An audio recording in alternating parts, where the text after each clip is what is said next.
thanks so much to everyone who followed along with this team by team show all year. We had a ton of fun doing it. Hopefully, it was both entertaining and valuable to you. We will continue to do this show through the playoffs, but as we head into the offseason, I do really think it helps everyone's fantasy game, including mine and Evan's and everybody. It just helps everyone's fantasy game to be plugged in all offseason. We will continue to do free shows every week, all offseason, staying on top of everything. So again, if you get value out of this kind of content, hit the subscribe button on YouTube or your podcast platform so you know when new shows go up.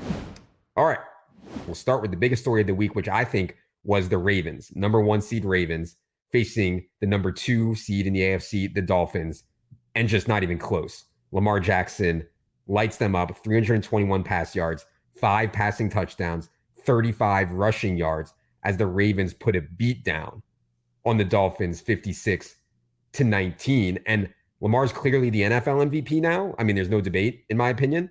Maybe the fantasy MVP, although I wouldn't go that far, but definitely the fantasy MVP of finals week. Had almost 40 DraftKings points in that game. Evan, I did not see a complete beatdown coming for the Ravens against the Dolphins. What do you think of Ravens' performance? Yeah, neither did I. I mean, the Dolphins since week 9, since Jalen Ramsey's return, had been like the best defense in the NFL according to several advanced metrics.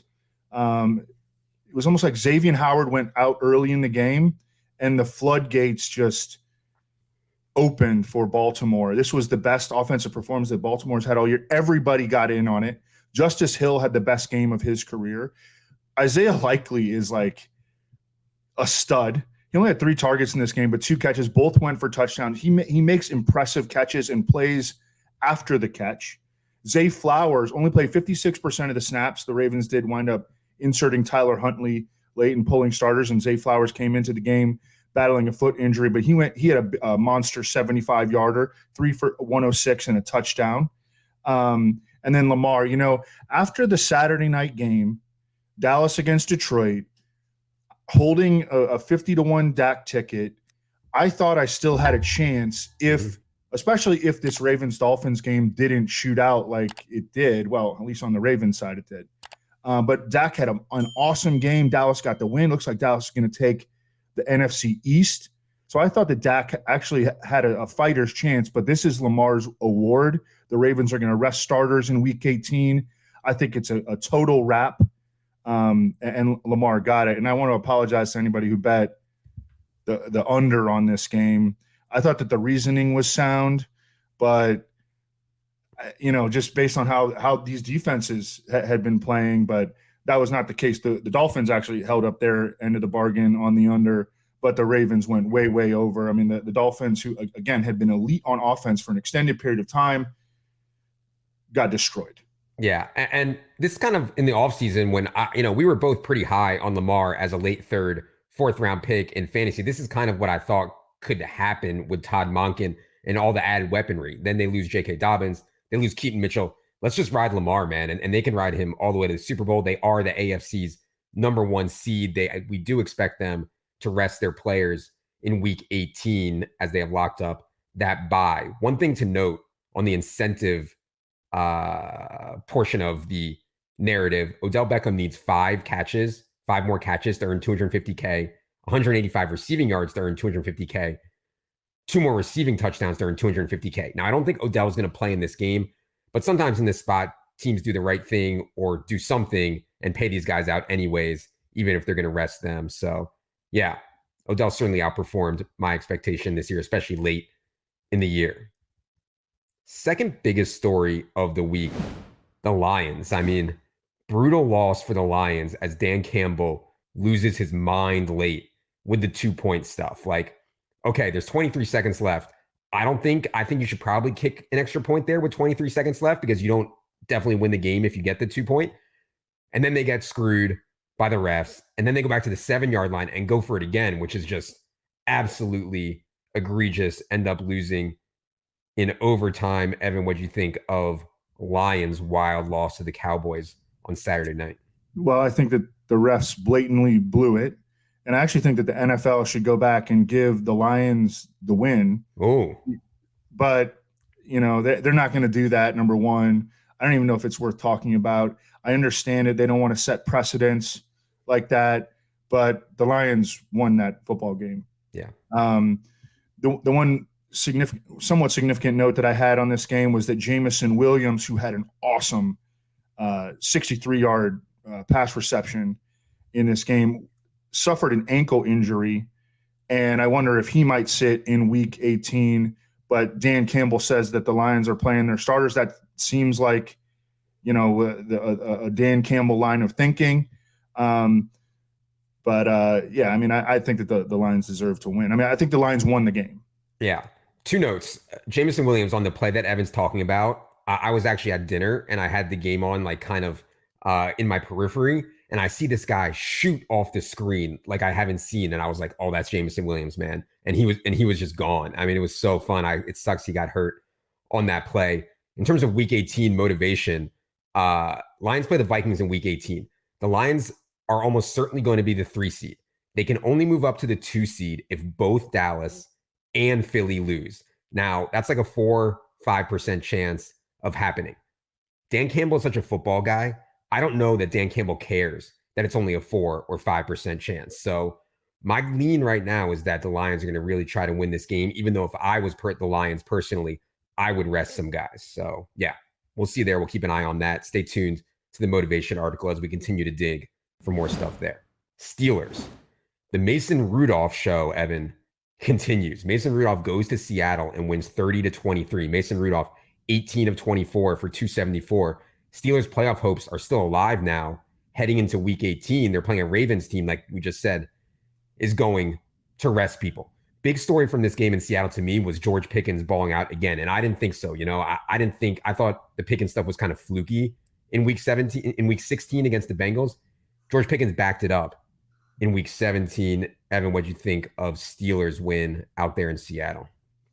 Yeah, George Pickens, through 2 games of Mason Rudolph, he has receptions in length of 34 yards, 37 yards, 44 yards, 66 yards, and 86 yards, averaging almost 30 yards per catch on throws from Mason Rudolph. I think that the way that Mason Rudolph plays, and Mason Rudolph is a very imperfect quarterback, but the way that he plays really suits the downfield game of George Pickens. Mason Rudolph will throw it to him, and George Pickens can go up and get it, and he is explosive after the catch. So I think that the way that they kind of vibe, I think that there's something real there. The Steelers were dominant in the run game in this particular contest. And Najee Harris, who, sometimes I think he's a scrub. Sometimes he has like really nice games, and he's not like a big play guy, but he will absolutely work for yards after contact. In this game, he ran for 122.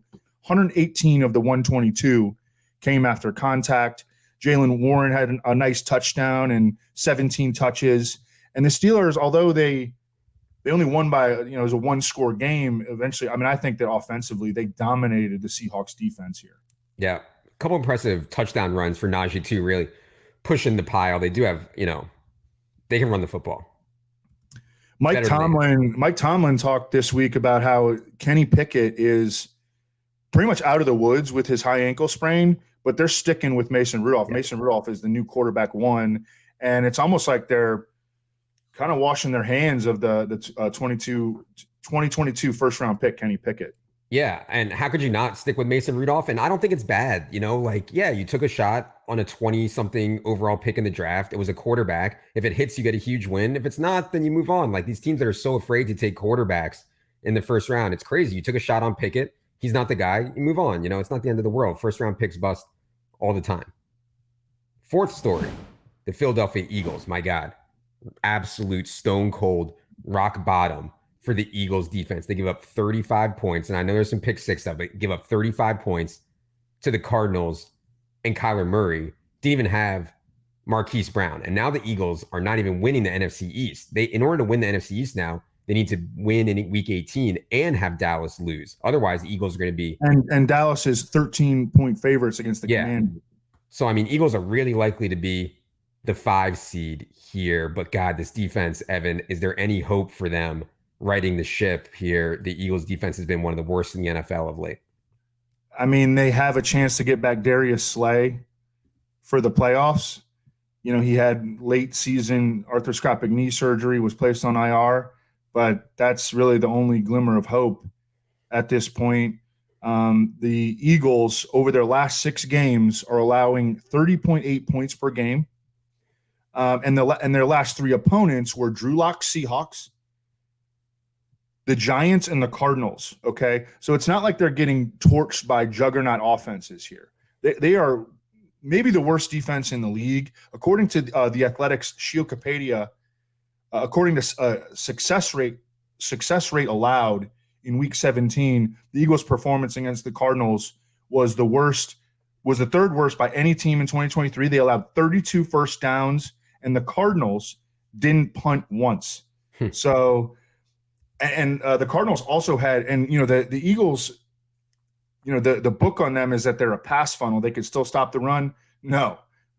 They allowed 9 carries of 10 or more yards to the Cardinals in this one, and the Eagles are just in a really bad spot entering January.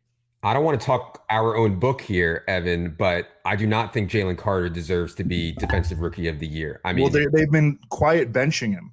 They've been benching him. The defense is terrible. They're losing. Will Anderson has been a big part, and Evan and I got on a bit of a long shot ticket here. Will Anderson around 40-1 to be Defensive Rookie of the Year. So we'll be rooting that in. I mean, Jalen Carter does not deserve this. And Will Anderson had 2 sacks on Sunday. Yeah. Last thing, Devonta Smith hurt his ankle in this game. You know, first they said high ankle, then they say mid ankle, then they say it's mild. You know, who knows? But losing Devonta Smith is bad. And I know Julio Jones had 2 touchdowns in this game, but Eagles offense needs Devonta Smith out there for explosive ability. So we'll have our eye on that. And as of Monday, Devonta Smith was still on crutches and in a walking boot. That sounds like a high ankle sprain to me. Obviously, you know, they're going to go all out to win, at least for the majority of this Sunday game. So he's going to want to be out there, but I would be concerned that he won't be able to go. Yep. Fifth story of the week: the Denver Broncos make a controversial move to bench Russell Wilson. You know, you can argue all you want, performance-based, contract-based, whatever. I just think Sean Payton never really wanted Russ Wilson, was looking for ways out of it, makes the move, goes to Jarrett Stidham. They still win the game, which I'm sure made Sean Payton healthy. Of course, you know, beating a Chargers team, starting Easton Stick with no Keenan Allen, no Big Mike, no Josh Palmer isn't all that impressive. But yeah, Evan, what was your reaction to the Russ Wilson benching, and what do you think of Stidham's first start as a Bronco? When the Broncos playoff probability dropped going from week 16 to week 17 to 5%, I mean, I think it makes sense. You know, the Broncos did invest a 2-year, $10 million contract with $5 million guaranteed into Jarrett Stidham. I remember when that contract came out, and I was like, you know, that made you think. Like, I thought immediately, like, with Jarrett Stidham, he's going to make some starts this year, and they've already committed to starting him again in week 18. Jarrett Stidham did not have Cortland Sutton due to a concussion, or Marvin Mims hamstring in week 17. And Sean Payton, his comments after the game, like, he was pleased with Jarrett Stidham. They won the game. Jarrett Stidham did not turn the ball over. You know, he was somewhat efficient with his opportunities. Jerry Jeudy still cannot get there. Yeah, I mean, we're going to see Jarrett Stidham again in week 18 against the Raiders. Yeah. Raiders. Yeah, that's one of the 4 games where no one has anything to play for. Week 18, Broncos, Raiders. The Jerry Jeudy stuff continues to be bad. I mean, yeah, you're playing with Stidham. You only get 3 catches for 54 yards, but you only earn 18% of the targets when you're competing against Brandon Johnson and Lil Jordan Humphrey. It's bad for Jerry Jeudy. I mean, real bad. All right. Let's go to the NFC now. We'll go alphabetical here, and we'll start with the Arizona Cardinals. I mean, I get they won the game, and it's a great win for them going to Philly and somehow win without Hollywood. They ride James Conner and they ride Greg Dortch, but now their draft position is worse. I mean, way worse. They're now down to the 4th pick overall. If the season ended today, the Cardinals would have the 4th overall pick thanks to that win, but certainly a good win for the franchise. Evan, what'd you see out of Cardinals victory in Philly? Yeah, so Kyler Murray shows up to the game in a Sidney Crosby jersey. Did you see that? Yeah. Game in Philly. Is he like hated in Philadelphia or something? I don't know that much about hockey. I didn't think so. Sidney Crosby is Okay. hated in Philly. Yeah. But I mean, Okay. yeah. Oh, but Philly hates everybody. Right. So what are we really talking about? But anyway, he shows up in the Sidney Crosby jersey, and I mean they went to work. I mean they were awesome on the ground as we discussed, and Kyler Murray. Some of the tape watchers have commented out on how the Cardinals offensive coordinator Drew Petzing might be a future NFL head coach in the making, and that this is actually one of the best coached teams in the NFL. Nobody's going anywhere in terms of the coaching staff. You remember in April during the draft, the Cardinals traded out of a bunch of picks, and they got a bunch of picks in the upcoming draft. Yeah, they're down to the number 4 pick, but I mean, I think that they're probably going to stick with Kyler at quarterback, and they may trade out of that number 4 pick if all these incoming rookie quarterbacks that are like Michael Penix looks great. Jaden Daniels of LSU looks great. Everybody knows about Drake May and Caleb Williams. The Cardinals are going to have an opportunity to, again, trade down. Like, I really like the future of their franchise. And James Conner was awesome in this football game. And I think that we'll see them go all out again in week 18 as a spoiler against the division rival Seahawks. Yeah. Only other note I had was every time Greg Dortch gets chances, he can play. And I know he doesn't get chances because he's so small and it's hard for coaches to get him out there. But Greg Dortch has been a productive player often when he gets chances. So, yeah, good for Greg Dortch. 782 here against the Eagles. Falcons. This is a really big game for the Falcons, and they got trucked by the Bears 37-17. Taylor Heineke hurt his ankle, I believe, but he was 10 of 29. And then they're like running Bijan Robinson like crazy in garbage time. I mean, just insane behavior from Arthur Smith. Evan, what'd you see out of Falcons getting trucked by the Bears in Chicago? That was the one note that I had, was that Taylor Heineke is questionable for week 18. And Arthur Smith talked about how they're getting Desmond Ridder ready to play. I mean, this team has been a fantasy black hole all season long, really. Even Bijan Robinson, I think, has been a fairly consistent disappointment. So, and I think that actually Arthur Blank, the Falcons owner, it seems like he's starting to get frustrated with Arthur Smith. Arthur Smith, I think, has lost the fan base. The Falcons actually can still get into the playoffs. Yes. They need to beat the Saints in week 18. They're a 3-point dog. They need to beat the Saints in week 18 and get a little bit of help. So, yeah. Although one of that help might be Panthers beating the Bucks, which that seems like a long shot because the Bucks are going all out. But I don't know if they don't get in. Like I wouldn't be totally shocked if they move on from Arthur Smith. Yeah, agreed. Panthers. So Panthers get shut out in Jacksonville 26-0. Panthers are now 2-14. They have locked up the first pick in the draft, which would be cool if they actually had their first pick. They traded it to Chicago.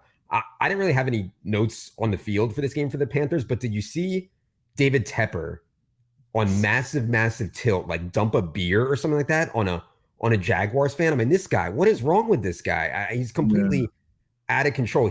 They've made some egregious personnel decisions. I get he's tilted. Team is awful, but you can't be dumping beers on fans. Evan, any thoughts on Panthers getting trucked by the Jaguars? He's obviously a hothead, and I don't know.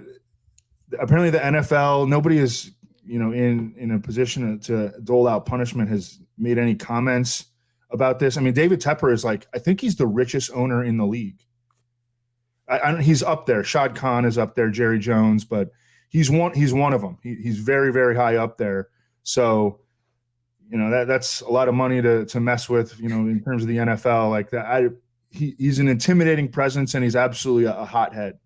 Yeah. I mean, some of the trades they made, they're going to be looked back on as if Bryce Young doesn't turn around, as the worst trades in NFL history. Some of them. I mean, disaster. They also gave up DJ Moore in that deal. He's going ballistic in Chicago. Speaking of DJ Moore, let's go to the Bears. So Bears beat the Falcons easily here. You get another good Fields game, which is going to generate more controversy on what they should do with number 1 overall pick going to the offseason. You get another huge DJ Moore game, and you get another really good Khalil Herbert performance with Deontay Foreman healthy scratched. So, I still think that I would personally take Caleb Williams trade Fields. We can talk more about why in the lead up to the draft. But anyways, Evan, what do you think of Bears' easy win over the Falcons? First of all, Rap Sheet reported before the game that Matt Eberflus is going to be back as head coach. And then the Bears get a decisive 20-point home win, and the whole stadium toward the end of the game is cheering, "We want Justin." And I've said on this show like a couple times that I think that the fan base generally like loves Justin Fields and they want the Bears to keep Justin Fields. And then I'll see like negative response like, no, the fan base doesn't love Justin Fields. Well, I mean, you could see it was evident during that game, and he builds more momentum among the fan base. And the McCaskey family, like, they don't know what they're doing. So they could be easily swayed by something happening like that. Like, you know, the cheers for Justin. And then if they go in week 18, they go to Lambeau and beat the Packers, because that is a huge thing for the Bears, is like they like playing the Packers. And if they do that, which, I mean, they're pesky right now. They're good on defense. Justin Fields absolutely has playmaking ability. DJ Moore is awesome. One thing that's stood out to me in this game is that the Bears, in order to get DJ Moore away from AJ Terrell, he played a season-high 19 snaps in the slot in this game. He actually also beat up on AJ Terrell a little bit when he was lined up outside. But they got him 19 slot snaps, his most of the season, and he went 9 for 151 and a touchdown. He has been incredible this season. He's a true number one receiver, like we always kind of thought was in his range of potential outcomes when he was in Carolina. He got it done this season. Yeah, and no Darnell Mooney in this game. Cole Kmet was super limited, and DJ Moore just goes off. But yeah, Bears are officially eliminated from the playoffs now. Cowboys. Talked about the wild win, quote unquote win for Dallas over the Lions. But as Evan said, I mean, Dak went nuts, and I think that was pretty predictable. The Lions' pass defense continues to crater. CeeDee Lamb had 44 DraftKings points, even though he reached out to try to score another touchdown, and it went out the back of the end zone for a touchdown. So Dallas gets the win. They are currently the NFC's number 2 seed. They can lock that up with a win over the Commanders on Sunday. Evan, what'd you see out of Dallas on Saturday night? Yeah, the Dak to CD connection has been incredible. I don't know if you saw CD's route tree on Next Gen Stats, but they get him so many layup routes. It's a thing of beauty. And then on the one play, which wound up as a 92-yard touchdown, I think that was all Dak, actually. Yeah. Dak was about to go down for a safety, spins out of it, finds CD deep downfield. Now, the corner fell, but, I mean, hit him in stride, and that was a 9-point swing in the game. The Cowboys don't win the game without that. I mean, they wound up, winning by 1 point. Well, they really lost the game, but that was a 9-point swing and an unbelievable play by Dak Prescott. Rico Dowdle was out. Tony Pollard still sucked.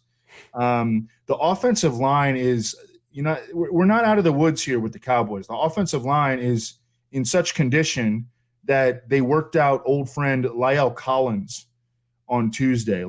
They have significant concerns at almost every position on the offensive line, I think, except for center, in terms of nagging injuries or shaky play with Terrence Steele at right tackle. But Tyron Smith, Zach Martin, and Tyler Smith, the left guard, he's a stud.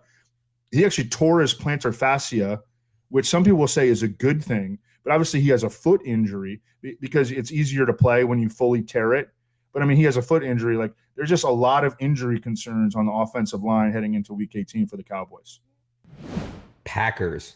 So this was the last game of the week, the Sunday night game, and Jordan Love was awesome. We've talked about how Jordan Love has had some incredible games. He's had some games where he's regressed, but this was an awesome game for Jordan Love, even though no Christian Watson. Jaden Reed left early, although we can talk about Jaden Reed, had 2 touchdowns. Dude is a straight baller, but Jordan Love got Bo Melton 6 catches, 105 yards, and a touchdown. Packers can get into the playoffs with a week 18 loss to the Bears, but that's thin. Basically, Packers need to win, beat the Bears on Sunday, and they are in. Evan, what do you think of Jordan Love shredding the Vikings on Sunday night? Well, I think that we need to entertain the possibility and maybe the strong likelihood that Jordan Love is elevating teammates. And we talk about that a lot as maybe the hallmark of a quarterback that is like reaching, high-end starter territory. And Jordan Love, over his last 7 games, has been a high-end starter. He's got 16 touchdowns, 1 interception, 68.4 completion rate, 7.4 yards per pass attempt, which isn't great. But if you look at his adjusted yards per pass attempt, he's over 8. Only 10 sacks taken over his last 7 games, 2 rushing touchdowns. And that, again, is despite Jaden Reed left this game with chest and rib injury. Christian Watson hasn't played since week 13. Dontavian Wicks did not play in this game due to chest and ankle injuries. And as you mentioned, Bo Melton, a 2022 seventh-round pick of the Seahawks, 5'11", 189, went off 6 for 105 and a touchdown against the Vikings. The Vikings defense actually entered this game number 5 in Football Outsiders defensive DVOA, and Jordan Love tore him up. Yeah. I had 2 injury notes here. I thought Aaron Jones, after a season of like, maybe he's washed, maybe he's banged up, he's looked really good the last 2 weeks, has Aaron Jones. And also, if you watch the broadcast, they showed Christian Watson before the game, like running routes, and he looked really good. Now, he said he can't do everything, but it sounds like Christian Watson might have a chance to be back for week 18. They also mentioned that LaFleur told the broadcast team that they're looking into why Christian Watson has had so many hamstring injuries and try to get that corrected. But yeah, I'm excited for Jordan Love when Christian Watson gets back. Hey, I think if anybody's close in this game, they're playing, because this is an all hands on deck game for the Packers. Absolutely. Rams. So honestly, man, that fantasy MVPs this year were both on the Rams. Kyren Williams and Puka Nacua. Kyren Williams, 3 rushing touchdowns in fantasy championship week and a narrow win over the Giants. Puka goes for 118 receiving yards. And like, if there's any takeaway from this, I talked about it some on the solo pod about best ball stuff, but for season long managed, we talked about it with Sherman. Evan and I talked about it. People are kind of afraid to blow their waiver fab or their waiver position too early in the season. It became clear quickly that Kyren and Puka were going to have huge roles. Stafford, the wide receiver kingmaker, and people who blew 80, 90% of their fab on Kyren or 80, 90% of their fab on Puka, that's who won the league. I mean, these guys were so dominant. That's who won the league. So anyways, Evan, what'd you think of Rams going into New York, or East Rutherford, I should say, and getting a win over the Giants? I mean, the Giants made it close late, but, the Rams offense continues to cook. And this was not Stafford's best game, but I would say all in all, he closes out the season on a high note. Obviously, Puka does. Puka in week 18 needs 4 catches to break Jalen Waddle's rookie record for receptions by a rookie wideout. And he needs 29 receiving yards to break Bill Groman of the 1960 Houston Oilers record for rookie receiving yards. So now Sean McVay has a little bit of a history of playing his starters in situations like this, as Amico points out in the motivation article, which I would highly recommend everybody reading that. It's short, succinct, but it's exactly what you need. Mm-hmm. But I think it would make sense, especially considering the way that the Rams use Puka Nacua. They put him in so many high physicality situations. They use him as a freaking lead blocker. They run him. He had 2 more carries for 19 yards in this game. He runs so much stuff over the middle. If I were them, I'd try to get him 4 catches for 29 yards and get him out of there.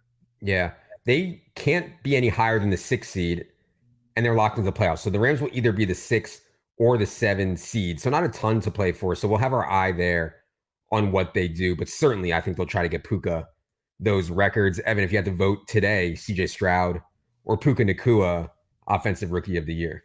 Well, I actually think it's going to come down to week 18. Okay. Stroud took a big step forward. We'll talk about that when we get to AFC. He had a really nice game. But, man, Puka breaking all these, potentially breaking all these records is really impressive. And just the way that they use him is so impressive.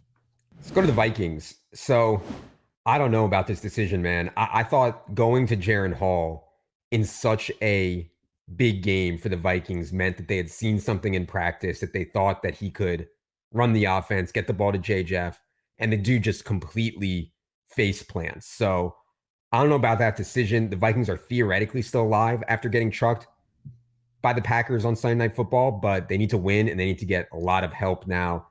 Evan, what'd you think of Jaron Hall and the Vikings on Sunday night? Didn't think much of them.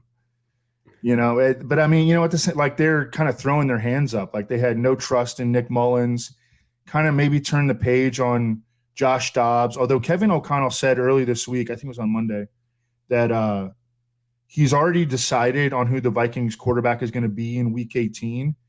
I don't know where he's going to go. I think might he go back to Josh Dobbs? I don't know, but I think that we should know by the middle of the week. But I wanted to give props to Jordan Addison, who is dealing with a legit high ankle sprain, played 92% of the snaps in this game, did not have a big game, but he really gutted it out for a team that, what was in must-win territory and is again in must-win territory here in Week 18 at Detroit. One incentive that I don't know that we'll try to get him, I actually don't think they'll try to get him, but Alexander Mattison needs 74 rushing yards to get to 250K bonus. He's been iced behind Ty Chandler, though, and Minnesota, like I said, is still technically alive for the playoffs, so I don't think they'll go out of their way to get Mattison that. Saints. Big win for the Saints. They go into Tampa, and the Bucs actually had 0 points through 3 quarters, and they end up scoring 13, but big win for the Saints, even though Alvin Kamara went down with an ankle injury. Chris Olave only had 26 yards. Shaheed's playing time was down. He flopped. The hero, Evan, was your boy, Juwan Johnson. 8 catches, 90 yards, and a touchdown. I did not see that coming at all from Juwan Johnson in this spot. What'd you think of Saints win over the Bucs? Yeah, and Underhill had a tweet. This is what we saw in training camp from Juwan Johnson. So, and there were injury stuff, along the way, and Taysom Hill, and I don't know what the explanation was, but Juwan Johnson has ability, no question. Derek Carr, never a big fan of him, all right, but he only threw, and he didn't even get to 200 yards in this game, but he's played pretty well over the last month. 73% completion rate, 6.8 yards per pass attempt, which isn't good, but that's like Derek Carr level good. 10 touchdowns, 2 interceptions, 111 quarterback rating over his last 4. Alvin Kamara suffered a sprained ankle against the Buccaneers. Underhill saying that it's truly day-to-day. We'll see. But, he got ruled out and did not return. Yeah. I think that in a must-win, he probably is going to try to gut it out, though.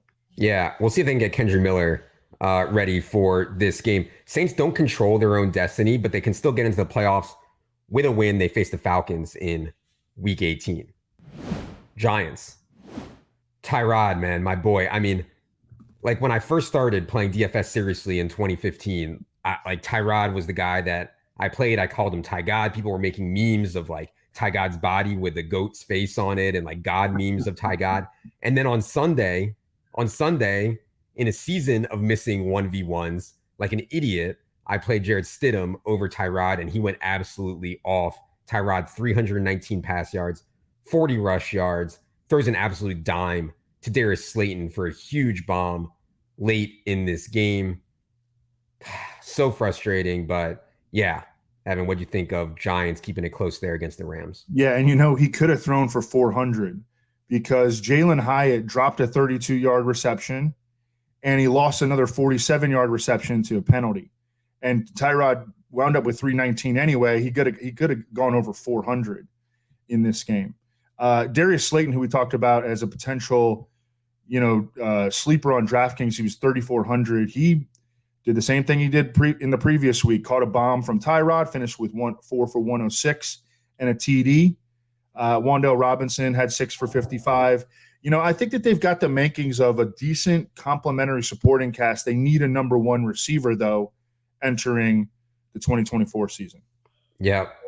Giants would have the number 5 overall pick if the season ended today. So they're going to add some serious draft capital there as well. 49ers lock up the round 1 bye in the NFC, number 1 seed with an easy win over the Commanders. Really tough run out for Christian McCaffrey owners. Guy has not been hurt in 2 years, picks up a calf injury, misses most of the game. I would note that Elijah Mitchell, not Jordan Mason, got all the work after CMC went down. Evan, what'd you think of Brock Purdy's and the 49ers response to that ugly Ravens loss? Go to the Commanders, get a solid win. Yeah, smooth sailing victory. Elijah Mitchell looked great. You know, when Elijah Mitchell is healthy, I mean, he's one of the best number 2 backs in the league. He had 17 for 80 and a touchdown here. People are going to read the comments from Kyle Shanahan, who didn't fully commit to sitting his starters in Week 18. And Deebo Samuel, I think it was on the Kay Adams show, said he expects to play or something like that. And maybe they'll get him a couple series or something in Week 18. But I would not expect the vast majority of the 49ers starters to play because there's legit nothing to play for. They can, and obviously they got the upcoming bye. I mean, they can get them several weeks of rest. And they've been a banged up team. I mean, they really haven't lost, like, especially on offense, dudes for the season or anything. But I mean, they've been banged up on the offensive line. Deebo was always at risk of getting banged up. Brock Purdy had, 2 neck stingers. McCaffrey's got the calf thing. So I think it makes all the sense in the world for them to barely play their starters in Week 18. Yeah, I mean, they will, assuming they sustain health in Week 18, they're going to go into the playoffs as a very big favorite to reach the Super Bowl. Will the 49ers? By the way, Evan mentioned Kay Adams. Quick, funny, I mean, Evan and I did a podcast with, like, when we worked at Roto World, we did like podcasts with Kay Adams, and now she's like the most famous person on earth. She's in like commercials, she's on billboards. I'm walking down the street, she's on this billboard massively. I mean, shout out to Kay. Imagine her now doing a podcast with us. It's like inconceivable. But yeah. Yeah, I tell people sometimes that, like, yo, I used to do like videos in a podcast with Kay Adams. And I'm like, yeah, right. I did not believe that shit. Seahawks, brutal loss for the Seahawks here. I mean, if they beat Mason Rudolph and the Steelers at home, they would have been set up pretty well. They can't do it. They give up 30 points to this Steelers team. Kenneth Walker came into the game with a shoulder injury. Seemed like he aggravated it again, ends up with just 10 carries. Bad loss, though. Evan, what'd you think of Seahawks game against the Steelers? I actually thought that, all things considered, the Seahawks offense held up pretty well because during the game, they lost their starting right tackle, Abe Lucas, to another knee injury. This guy has had a just brutal season from an injury standpoint. And they lost their center, Evan Brown, to a concussion. They were playing the Steelers. Geno only took 1 sack. But you're right. I mean, they got trampled by the Steelers run game and George Pickens. And, the Steelers were the better team on Sunday. Seattle can still get into the playoffs. They need to beat the Cardinals in Week 18 and have the Packers lose to the Bears, and then they'll get in. So still a lot. That's not impossible. Certainly not impossible. Bucks. Just a weird game. I mean, 0 points for the Bucks against the Saints through 3 quarters. Now, Baker ends up going over 300 yards, throws 2 touchdowns, including one to Trey Palmer late to make it look like a good line, but really disappointing offensive performance from the Bucks through 3 quarters after a really strong season for Baker. They're not dead yet, but it's getting pretty thin. Oh, it's not getting thin. Sorry. They can beat the Panthers in Week 18, and due to all the tiebreakers, they will be in the playoffs. So Bucks still just need to beat the Panthers to get in. But yeah, Evan, anyways, what do you think of Bucks game against the Saints? Yeah, they just got off to an impossibly slow start and could not do anything until the fourth quarter. I mean, they were scoreless until the fourth quarter. The numbers on Baker Mayfield actually look really good on paper, but nobody else really had a big game. The run game was not working against New Orleans. Now they have a must-win. Well, they can be the number 4 seed in the NFC South champions, or they can be out of the playoffs. Yeah. It's winner in for Tampa Bay at Carolina in Week 18. Last NFC team here is the Washington football team, and it was just such a bad thing for Sam Howell. It was like finally they made the move to bench Sam Howell after they benched him twice in game. He's like, all right, I'll prepare to be the backup this week. And then all of a sudden, Jacoby Brissett pulls his hamstring at practice on Thursday. He can't play. They have to go back to Howell. I mean, just an absolute mess.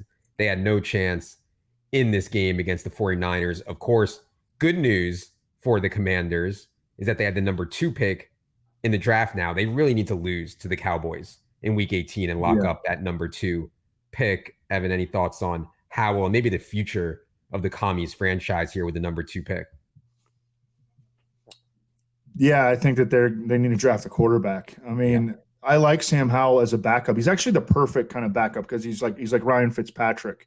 He'll come in and be, give you a high variance potential outcome. He will be aggressive. He can run. He's a great long-term backup.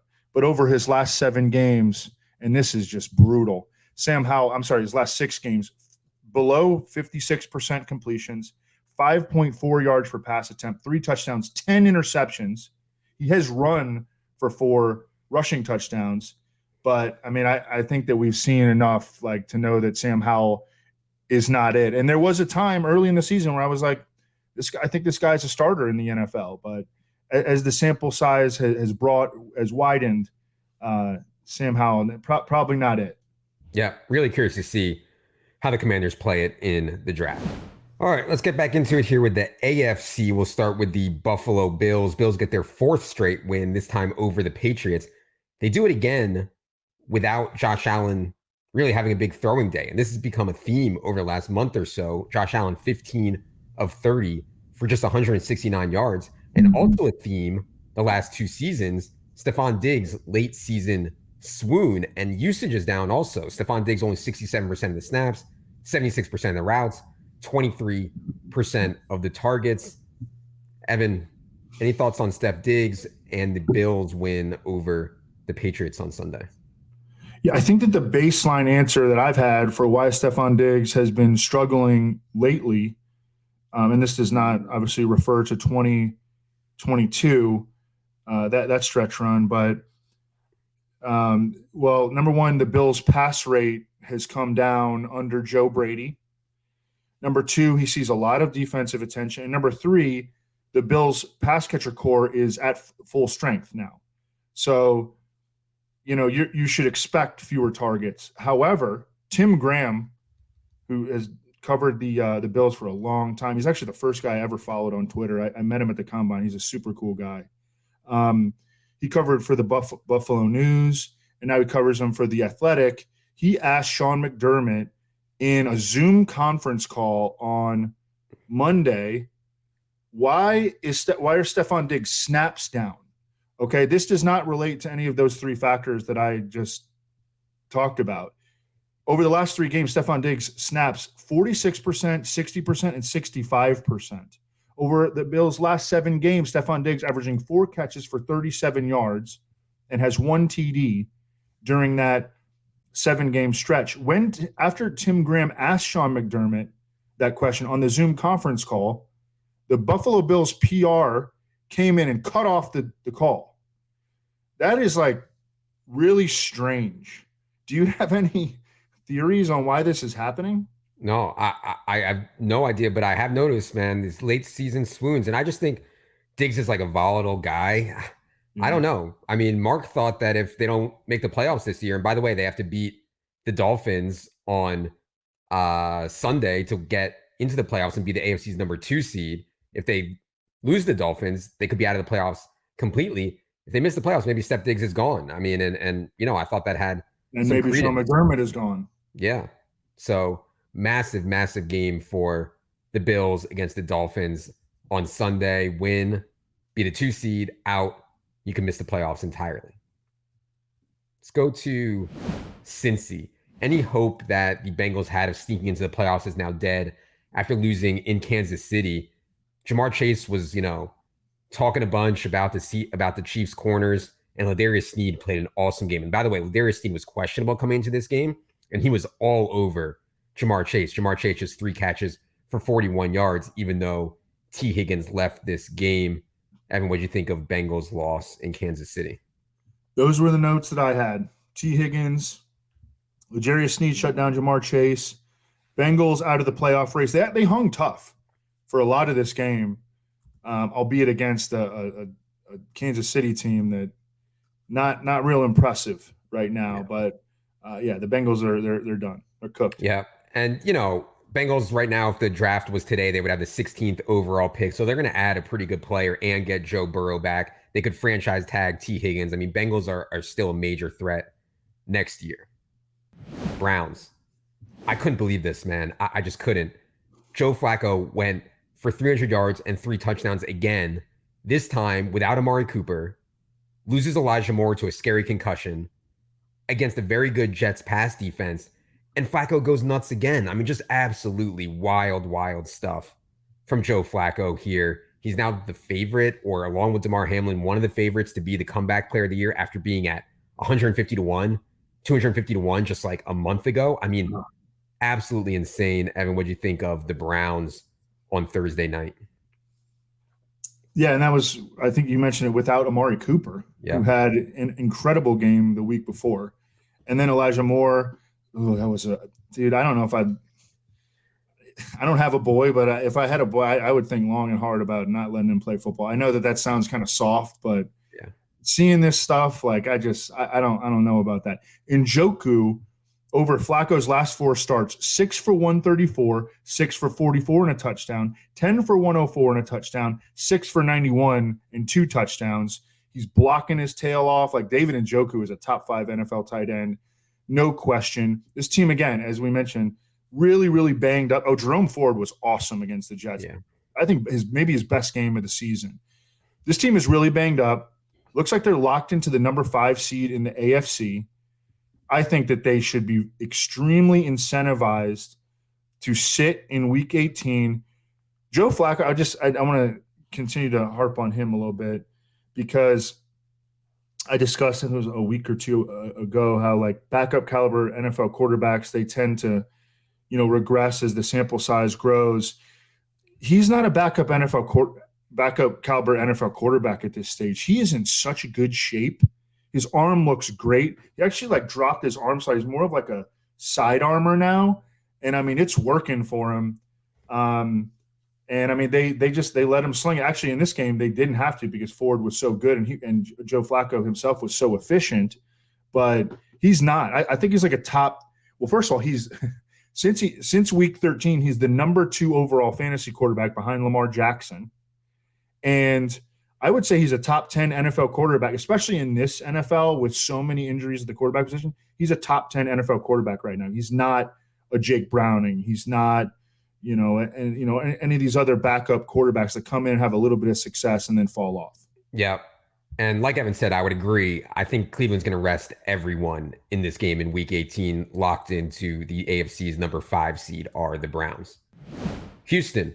Good to see CJ Stroud come back and lead the Texans to a 26-3 win over the Titans, even though no Tank Dell, Noah Brown left early with a hip issue. CJ Stroud was still 24 of 32. Very, very sharp in this game. Evan, what do you think of Stroud's return for the Texans? It was really strong, and I love the game plan. I love their offensive coordinator, Bobby Slowick. I don't think he's going to get a head coaching job in 2024, but maybe by 2025. CJ Stroud looks like a quarterback that's going to make, he's going to be a kingmaker. He's going to turn a lot of assistants into future offensive coordinators and head coaches. Because the Texans lost Laramie Tunsil in this game to a groin injury. CJ Stroud dominated this. One way to obviously, circumvent offensive line issues is to run a lot of quick game, and that's exactly what the Texans did. Killed the Titans with that. On throws under 10 air yards, CJ Stroud went 20 of 22 for 150 yards and a touchdown, 64% success rate. They wanted to make sure that he wasn't going to get hit. I mean, the dude might have suffered 2 concussions, certainly missed the previous 2 games due to at least 1 concussion. They lose Tunsil. They've had offensive line issues all year. They made sure he didn't get hit, and he answered the bell. And again, I think that it's still neck and neck with him and Puka Nacua for O'Roy. Yeah. Devin Singletary role, it looked like Pierce and Dare played a bunch, but that wasn't until stone cold garbage time. I mean, Devin Singletary's role with Stroud is going to be really good from a fantasy perspective. 16 carries, 3 more targets here for Devin Singletary. And Saturday night, I mean, NFL did a great job with the schedule. Saturday night, Texans Colts for the AFC South crown. Loser is out. winner is in. I mean, it's going to be an awesome game. As awesome as Colts versus Texans can be, it's going to be an awesome game on Saturday night. Yeah, I have hated the NFL scheduling all year, but they nailed it in Week 18. Speaking of the Colts, let's go to them. Good win for the Colts here. I thought actually a really good win because Raiders came into this game very hot, especially on defense, and the Colts were able to score 23 points, win 23-20, even though Michael Pittman didn't have a big game in his return. Evan, what do you think of Colts win over the Raiders on Sunday? Got a big workload from Jonathan Taylor. That's kind of what they needed in this game. I didn't have any big notes or anything from this victory. Zach Moss has been out the last 2 games. He missed again here. It seemed like he was close. I think he was limited all week. But I don't know. We'll have to see on his Week 18 status. The Colts need a win here. Oh, yeah. I mean, that's the game Saturday night. Colts, Texans for it all. Winning, you're in. If you're the Colts, losing, you're out. Same for the Texans. Jaguars. So no Trevor Lawrence here for the Jaguars. No problem because they were playing the Panthers, right? So they get CJ Beathard, a.k.a. Beathard, to manage his way to a shutout win.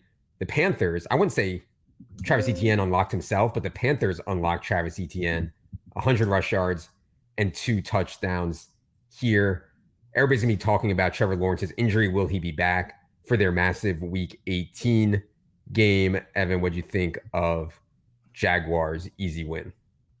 Yeah, Etienne, had been really struggling for a long time. I mean, like a 2-month stretch of ineffectiveness. He was able to break a 62-yarder here, scored twice at a time when he was actually becoming tough to trust. I mean, playing the Panthers, he was able to deliver. That's big for them if they're able to make it into the playoffs. Travis Lawrence has dealt with all kinds of wild injuries late in the season, the high ankle sprain, the concussion, the shoulder. I mean, he couldn't make the necessary throws in practice last week. I'm sure that he's going to gut it out because the Jaguars take the AFC. They take the division, the AFC South division, with a victory here in Week 18 at Tennessee, out of the playoffs with a loss. Yeah, and there was no Zay Jones in this game. I know Evan thinks that doesn't matter. I do think it matters a little bit, but I do think they'll get Zay Jones back here. He was a game-time decision, ended up not going against the Panthers. They also lost Jamal Agnew, who is kind of a significant player for them due to a lower leg fracture. He's not going to be back this year. Christian Kirk is technically eligible to return this week, or at least they can start his clock off of IR. I think that it's more likely that he would return in the playoffs, but they have to make it there, obviously. Let's go to the Chiefs. And I mean, even against Jake Browning, even with Jamar Chase banged up, even with T. Higgins leaving early, even with the Bengals having maybe the worst defense in the entire NFL, the Chiefs barely squeezed past the Bengals at home. Rashee Rice, though, they have something with him. I mean, 6 targets into 5, 127-0. It's very clear to me that Rashee Rice is the real deal. Evan, what do you think of Chiefs win over the Bengals? Yeah, you know who also looked great was Isaiah Pacheco. Yeah. He was freaking awesome in this game. He really carried their offense and kept them in the game when they couldn't do anything in the passing game early on. Travis Kelce was so bad in this game. He blew, countless blocks, had multiple drops. I was looking at they show you from the sky cam, and look, I'm not, the most physically fit guy, but there's a belly on this guy. I mean, he is not. There is a belly on this guy. He's not all in right now for the team. I think he's got other stuff on his mind. A swift decline, Evan put in our Slack. Decline. A swift decline for Travis Kelce.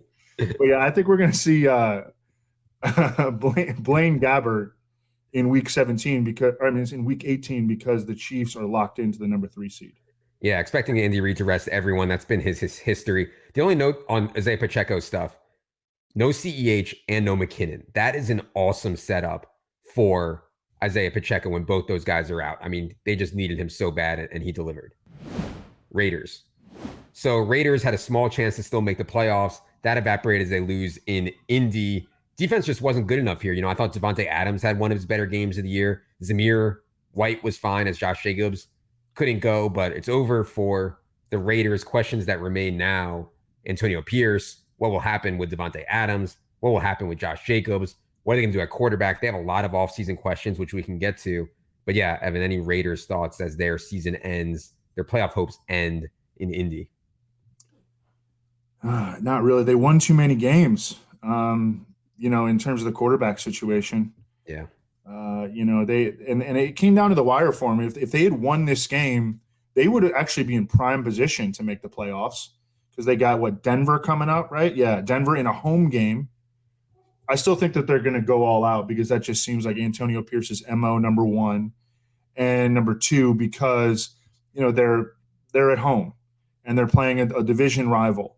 So I think that they will, but I don't know about Josh Jacobs. We'll have to see. It doesn't make a whole lot of sense, I don't think, for him to play another 20, 25 touches for Zamir White. They are very comfortable feeding him if Jacobs can't go again. Chargers are playing out the string in the mess of a season. I mean, really the only starters that were out there for skill guys were Austin Eckler and Gerald Everett. Even with this mess, I mean, Quentin Johnston still 329-0 on 6 targets in a game. Easton Stick throws 38 times. I mean, Quentin Johnston is worse than Alex Erickson right now. The good news for the Chargers is that they've lost 4 straight games. If the season ended today, Chargers would have the number 6 overall pick in the draft, which is certainly valuable in what looks like a pretty strong draft class. Evan, what do you think of Chargers' loss to the Broncos? Didn't really think a whole lot about it, to be perfectly honest with you. I mean, this is a black hole team. They've lost too many guys at this point. There's no reason for Keenan Allen or even Josh Palmer off the concussion really to come back in week 18. Donald Parham was for some reason a healthy scratch, and Gerald Everett still didn't really do anything. In dynasty leagues, I mean, what do you do with Quentin Johnston? Because he was drafted by the regime that just got fired, had a horrible rookie year. The incoming GM and coaching staff are going to look at his tape and be like, I mean, we need another receiver. Yeah. So that's a rough spot to fall in. Yeah, for sure. And our dynasty trade calculator, actually, I'm not like a huge dynasty player, but Evan and I are in this league with some old Roto World guys. And I've been using our dynasty trade calculator. So anyone who has Draft Kit Pro has access to that. You guys can check it out and see how we value Quentin Johnston. One incentive note on the Chargers: Austin Eckler needs 110 scrimmage yards in week 18 to earn a $100,000 bonus. We'll see if he goes for it because future ETR employee Austin Eckler deserves the 100K. All right. Dolphins. Oh, man. Dolphins, not good. I mean, no Waddle, no Raheem Mostert, but still, they just got absolutely trucked. And the Tyreek drop kind of set the tone. I mean, that was the easiest touchdown I've ever seen. Tyreek Hill drops an 8-yarder with no one around him, just a soft lob pass from Tua, and then they get boat raced by MVP Lamar. 56-19 final. The Dolphins lost. Good news was Devon Achane was back to Achane things. I mean, he looked like he was shot out of a cannon in this game. Evan, what do you think of Dolphins' really disappointing performance up there in Baltimore? Yeah, I mean, they were just so shorthanded, and they got more shorthanded as the game progressed. Raheem Mostert, as you mentioned, he was a very surprising late scratch because Mike McDaniel sounded confident really all throughout the week that he was going to be able to go, and then he was not. Jalen Waddle, I don't think he's going to play week 18. He didn't seem close last week. He was DNP all week. Tua suffered a shoulder injury of some kind. Throwing shoulder. Yeah. I mean, and it sounds like he's definitely going to play in week 18, but that's scary. The Bills defense actually has been really good all of a sudden over their last 4 games. So I don't know, monster game coming Miami against Buffalo. One of the 3 biggest games of the season. Yeah. I thought the usage gap when the game was competitive between Achane and Jeff Wilson was wider than I thought that it would be, and that was a good sign that they were willing to kind of saddle up Achane for a bunch of work there in the first half, and he looked awesome, like I said. Everything on the line for Miami in week 18. win and they're the number 2 seed. Winners of the AFC East lose and they're probably the number 6 seed, a road game in round 1 against the Chiefs. By the way, Tyreek Hill needs 248 receiving yards to break the single season record. Not out of the question, but 248 receiving yards against the Bills to break the record would be something for Tyreek. Patriots go into Buffalo, put up a reasonable fight, but just too many Bailey Zappi mistakes again. I mean, Kevin Harris led the team in receiving. Pat's obviously been out of the playoffs for a while. There's speculation swirling about Bill Belichick's job at this point. I personally think Bill Belichick just needs someone else to get him players. I still think he can coach. I still think he's a good coach. He just needs to not have any personnel decisions whatsoever because he just has no clue what's going on, especially at the wide receiver position. So, yeah. Any Here's thoughts on that? I mean, I agree with you. I've thought the same thing. But here's the thing. Do you pull the GM title away from Bill Belichick at this stage of his coaching career? I mean, is that going to work? I don't think so. Yeah, they have a lot of decisions to make. I mean, they're a bad team. Incentive basis, Devontae Parker needs 8 catches in Week 18 to earn $300,000, 160 receiving yards for $300K, and also Zeke Elliott 226 scrimmage yards to earn $300K. I don't think those guys are capable of any of those, but just wanted to put it out there for Week 18 Patriots stuff. Are the Patriots as a team capable of 226 scrimmage yards? Let's go to the Jets. So the Jets go into Cleveland on Thursday Night Football, predictably struggle offensively. But man, Breece Hall, I mean, this guy was limited to start the season off the ACL. He had Zach Wilson, Trevor Siemian, Tim Boyle at quarterback. He was behind one of the NFL's worst offensive lines. And Breece Hall turns out to be a league winner. Awesome in the fantasy playoffs, number 8 overall running back in full PPR. And if Aaron Rodgers comes back, when Aaron Rodgers comes back, Breece Hall is easily, I know I said it last week, but easily a top 10 fantasy pick next season and maybe top 5. Evan, what do you think of Jets' loss on Thursday night to Cleveland? Yeah, we talked about on the team by team last week that although it looked like a rough matchup on paper for Breece Hall, just the target volume for him. I mean, he entered this game averaging 6.5 receptions per game over his previous 6. And then he had 9 catches against Cleveland. Also was able to break a number of big plays. He looked really, really explosive, which I think is good. He found no running room for a really long time with the Jets, but the explosion was all there late in the season, and you love to see that. I think he's probably a first-round pick in 2024 fantasy drafts. Last team we're going to do here today is the Tennessee Titans. So Will Levis starts, but has to leave early with a foot issue. Ryan Tannehill comes in, generates just 80 passing yards on 16 completions. Titans are obviously out of the playoffs. They'll finish up against the Jags in Week 18. Titans would have the number 7 overall pick in the draft if the season ended today. Evan, what do you think of Titans here playing out this string? Yeah, just they wanted to get the final 2 games to look more at Will Levis, and unfortunately, he suffered the foot injury. It's not to the same leg as the high ankle sprain, but I actually think that's worse. Like, we're not going to see him in Week 18. I actually think we might see Malik Willis in Week 18 because, I mean, they don't really have any reason to play Ryan Tannehill, who has been pretty bad in his opportunities. Incentives here, I actually think, are the most important incentives. And I think the incentive stuff gets overblown. There's not many quarterbacks capable of getting guys incentives. And when teams have a lot to play for, the incentive stuff doesn't matter. So the one that makes the most sense to me in Week 18 is the Titans and DeAndre Hopkins. DeAndre Hopkins needs just 39 receiving yards to get $250K bonus. He needs 7 receptions to get $250K bonus. He needs 2 receiving yards to get $250K bonus. So with a big game, DeAndre Hopkins could get $750,000. Titans don't have much else to play for here. And so to me, that's the one that is the biggest incentive thing to watch in Week 18, DeAndre Hopkins. We will have an incentive article, a comprehensive incentive article up on the site. Look for that probably Thursday or Friday. All right. That is going to do it for this Week 17 recap, Week 18 preview, team by team style. If you enjoy this kind of content, go ahead and hit the subscribe button. We will be here for team by team through the playoffs and into the offseason. For Evan, for producer Luke, for producer Ryan, I am Adam. Good luck, everybody.